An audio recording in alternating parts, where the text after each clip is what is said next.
Hello everyone, that's again Winter Data Meetup. And next speaker is Aleksandr, who will share a great story about creating a big data, using big data with nothing. Yeah, Aleksandr, floor is yours. Yeah, thanks, Alexander.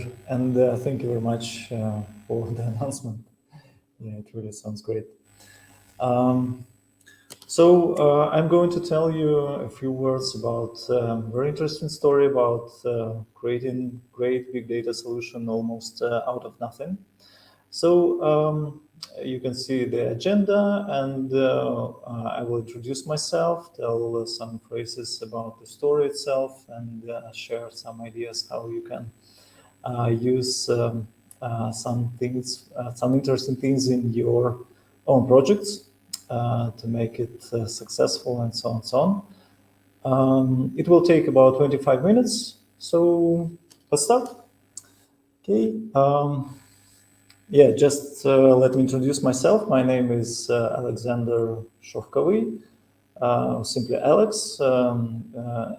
Shovkovyi means silk in Ukrainian, so it would be easier to remember if you want. I'm a delivery manager. I work with EPAM for 7 months, but I have a pretty big experience in IT project management. I work for with different companies in different industries, so I have some interesting stories to tell you. And before we start, the title of the presentation is Big Data from Clay and Sticks. So, could you please put your answers in the chat? What stands for clay and what stands for sticks? It would be interesting. I will tell later, but it would be interesting to see your answers in the comments. Okay. This story happened in Russia in 2014. It was pretty cold, autumn of 2014. I joined a very big telecommunication company as an IT project manager, and there was a pretty simple goal. We just want to build a centralized data warehouse with many data sources and with many users, and to have a very nice solution that will work fine, and so on and so on. Yeah, sounds very interesting, and for the first time it looked pretty easy to implement. But when I started working for this company, I realized that there are some problems. First of all, there was a real data warehouse zoo. A lot of different databases, business intelligence tools, a lot of teams, local and contractors, vendors, many users with their own teams, and IT managers, different budgets. So it was a real mess. And the idea was to get rid of all this stuff and have one single beautiful solution. That was, the first challenge. The second one was even more interesting. When I joined the company, the situation in the project changed dramatically. It was no more an IT project. It was managed by the strategy department of the company, and actually there was almost no vision of the solution itself from the business. And at the same time, my IT boss who hired me, he left the company just in a couple of weeks after I joined it.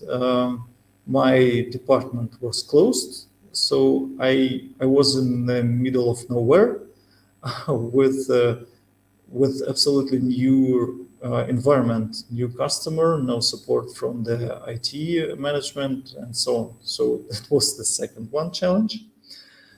And the third one was that there is almost no available hardware.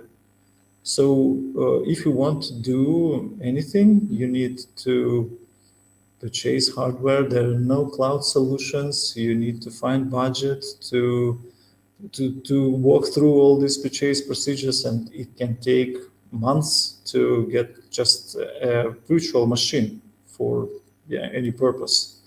So that was the the third challenge. But yeah, as Benjamin Franklin said, no gains without pains. So do we have any answers for data? Clay, developers code sticks. Okay, nice. Yeah, to join some pieces together, make them connected. Yeah, almost there. Yeah, almost there. Here I name Clay. Clay stands for the team, for the people that work with us, and it's very important to have a motivated customer, data engineers that have a relevant experience, and the infrastructure team that is ready to help to make some interesting things out of nothing. And of course, project manager, who can gather all these people together and make it happen, actually. So that stands for Clay. Clay means people and the team. Just a few words about the business idea itself. We found a very interesting customer who worked with IP television, and he had a very interesting business idea. He said, well, we have data about our users of IP television. We know what they watch, and we know what they buy. So let's find some users that watch the same things as those who buy some interesting movies or something like this, and we'll propose them that the users with the same interests to buy the same video on demand content. So that was the idea. Very simple. It looked very interesting, and yeah, actually, it was simple. It was achievable, and so on. So yeah, it was a very nice customer who knew what he wants. The second one, sticks. Stick stands for the hardware itself. So if you have people in place, but you need resources to build the solution. So we find very nice infrastructure guys, and we ask them, okay, what can we do? We need a cluster. We need a cluster to collect all this IPTV data and store it and process it. So they said, okay, yeah, we have a dozen of decommissioned servers, and yeah, you can use it, no problem. Just go to the data center. They're going to be utilized in a couple of months, but yeah, go ahead. You can try to build your solution using these servers. The funny thing was that they were a little bit damaged, and we tested some of them, and they worked fine, yeah, but there was lack of random access memory. So we found some random access memory, used random access memory on online marketplace, and it costed us about $150. So we bought it jointly. and that was the only one actual purchase in all this pilot project. So it was not absolutely free, but yeah, almost free. When we put all these things together, we installed this used random access memory and sent the servers to the infrastructure guys to install them. They sent us a couple of pictures asking, "Are you sure we can switch it on?" Because they were really damaged, and yeah, hopefully they worked fine. They worked fine.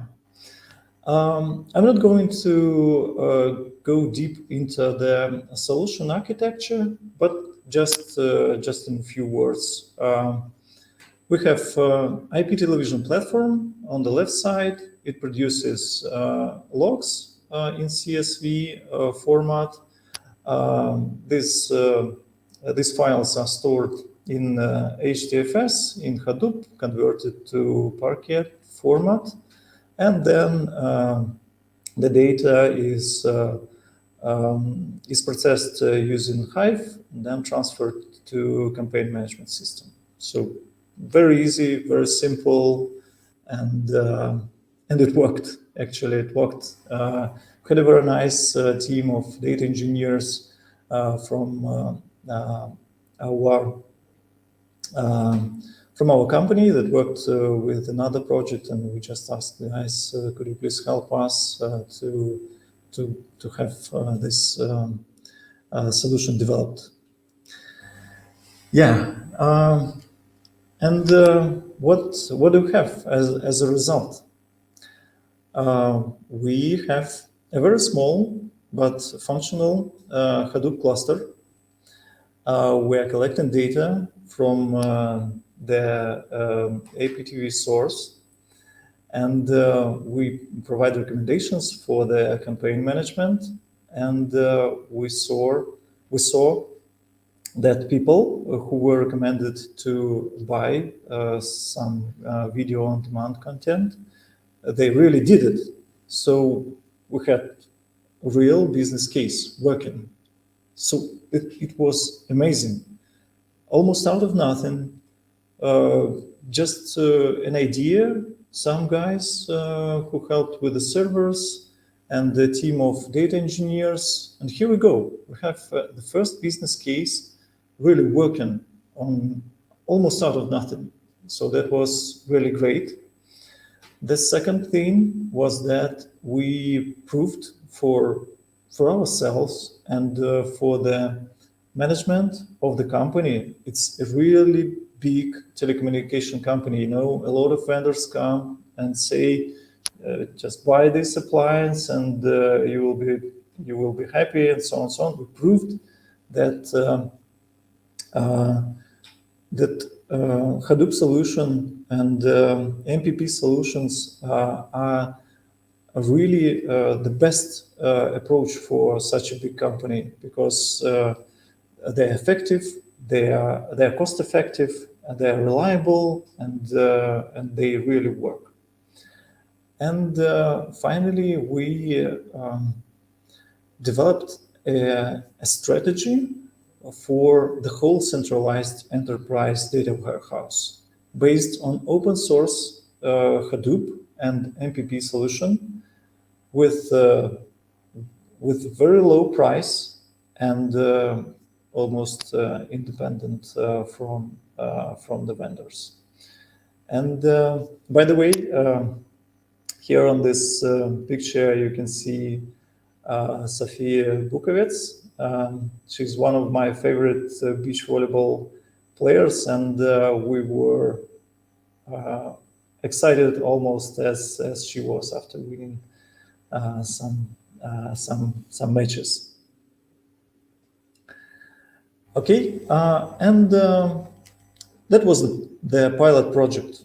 It was really successful. The team was very excited. The business was very confident that IT guys, they know what to do, they know how to do it, and they proved that they can make it happen.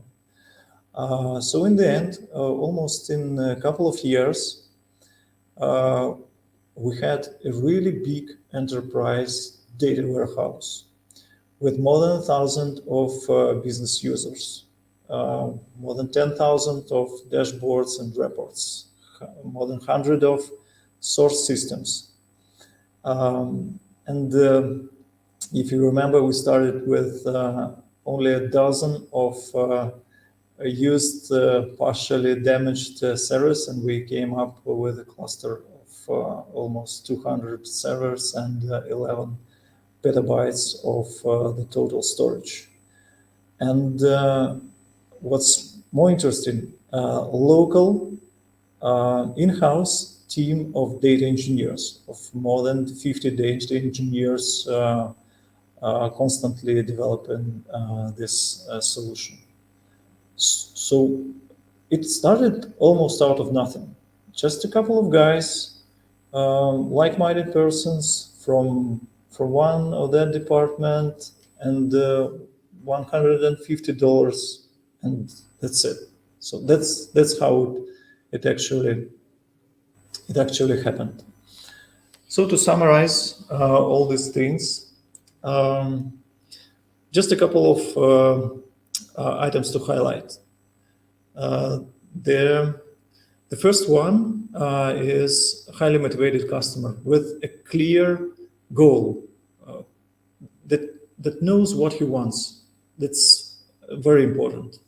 It's almost impossible to build some kind of an IT solution without clear business goals. If you have clear business goals, yeah, you will be successful. And the second one is the team is finding like-minded people, share ideas, be brave, and uh, and of course stay positive, inspire your team, inspire your customer, and work hard and make it happen. So that's the way how it really worked.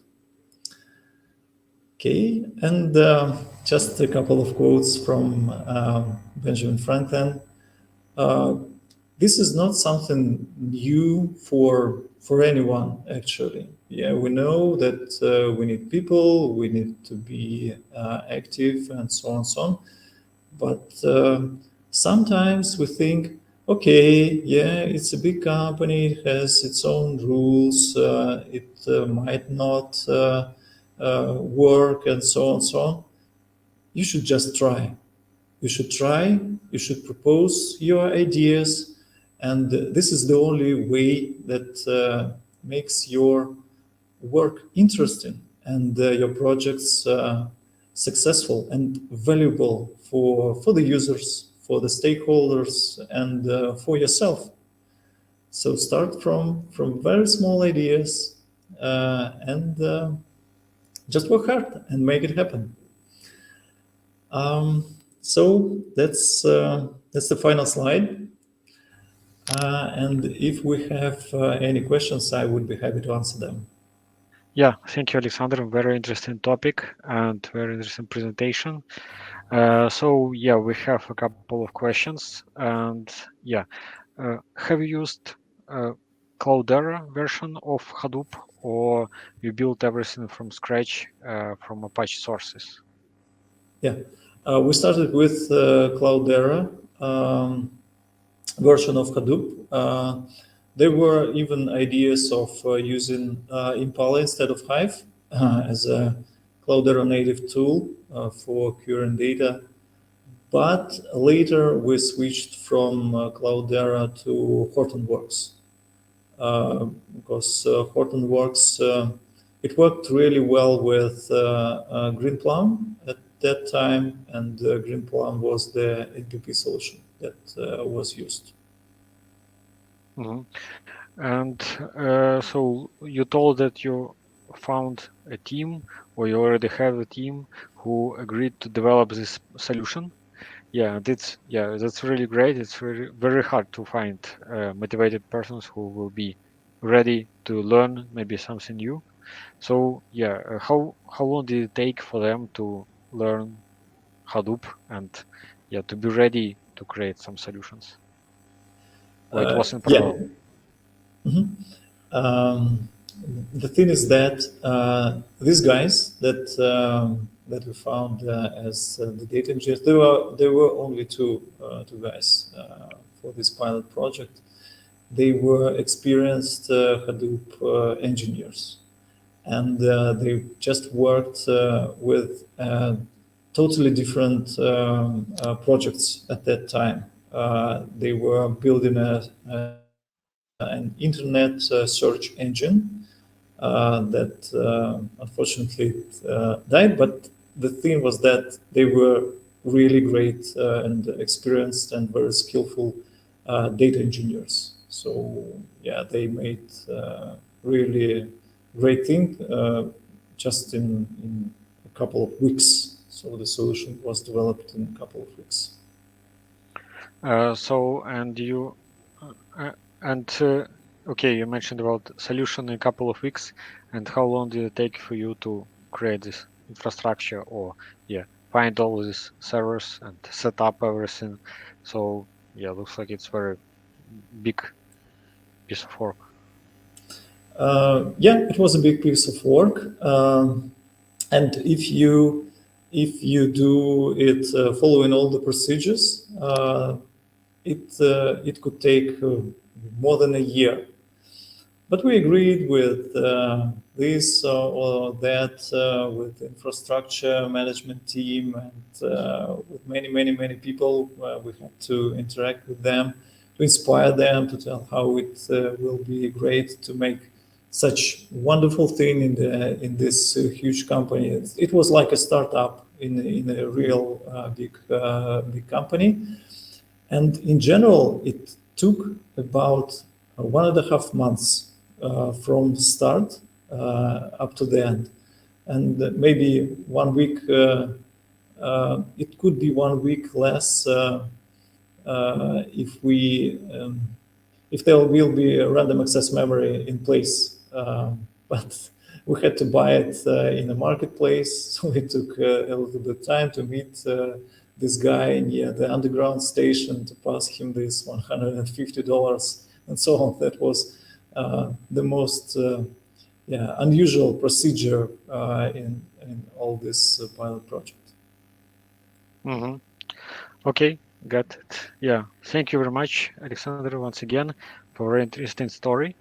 Uh, so and for those who are listening to us, I want to invite you to the next talk. So Ludmila will share with us best practices for Power BI development if you're using Power BI or working with it. So that's what definitely you should listen to. Yeah, thank you, Alexander, once again. So stay tuned. Thank you.